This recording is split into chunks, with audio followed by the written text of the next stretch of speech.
Many of the startups that came out that didn't go, like you were just saying, hey, build something small first so you can Right. get to market fast. So many of them went for the big game.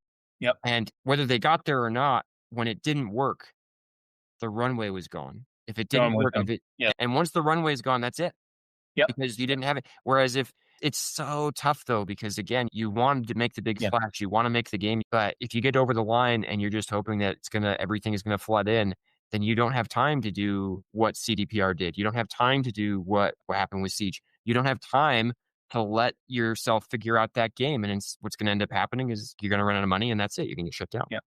Yeah. Um, So that was that to me is if I had to say any lessons anybody can learn from this, that's one big lesson, especially if you're doing a small studio startup.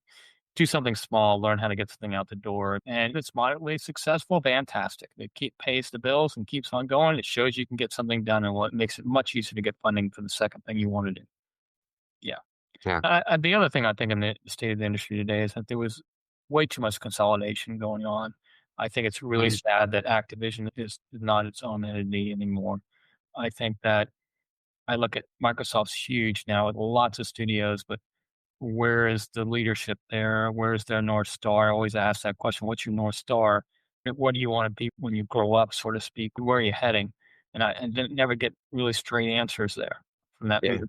And to me, that's very important to have that North Star. And that's one thing Riot has, and they try to keep. And Blizzard, I think it's lost. Blizzard's kind of lost a little bit of its way. I think because of the massive changes that are happening there. They got acquired and combined or whatever, merged, and yeah. And I think that it'll be interesting to see what happens to them and see if they can get some of their figure out where they're heading and what they want to be. But again, I think that studios that do have that focus, that razor focus that I talk about, and really know what they want to build and how they want to build it, and hopefully will do the right things as they're building it to make sure it does resonate. Again, one of the biggest things I say, people who do startups like I've done, this is my fourth one, I say, you have to learn how to be okay with being uncomfortable.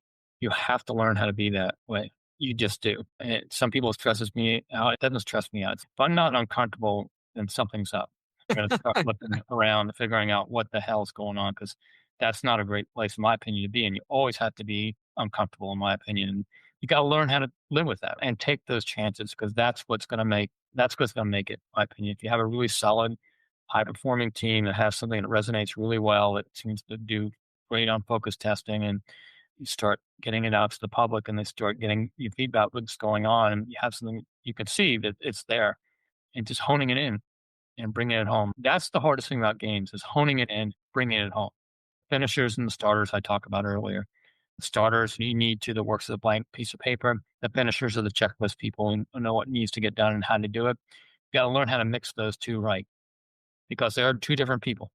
And again, the starters are used to feeling uncomfortable where the finishers aren't. They want everything dictated or told to them, and this is what we want to do. This is how we want to do it, and they're off to the races. Yeah, yeah. So yeah, that balance again. I So just a think lot about of the release checklist, yeah, the every 2-week release checklist we would go through, and it's this and this, and yeah, if I got that. anything is off, we are pausing until we get it right because Yeah, we do not wanna break this experience. Yeah. exactly. And again, the starters are learning; they operate differently. You have to have that right mix. Again, I think it's a lot of things like that: leadership, focus, communications we talked about earlier that lead to failure on teams, and not necessarily the publisher's fault either. Mm, And some of the publisher yeah. developer culture can lead to some of that too. I'm not going to say that's not present, but again, I do see this shift happening, and hopefully that as the shift occurs, I think that there are going to be a lot of big publishers that are going to be caught up. In my opinion, they see it, but they don't really understand it yet. Going to be caught off guard. In my opinion, it's going to be interesting next 5 years to see how our industry shifts and where it's heading and who's there, who's at the top.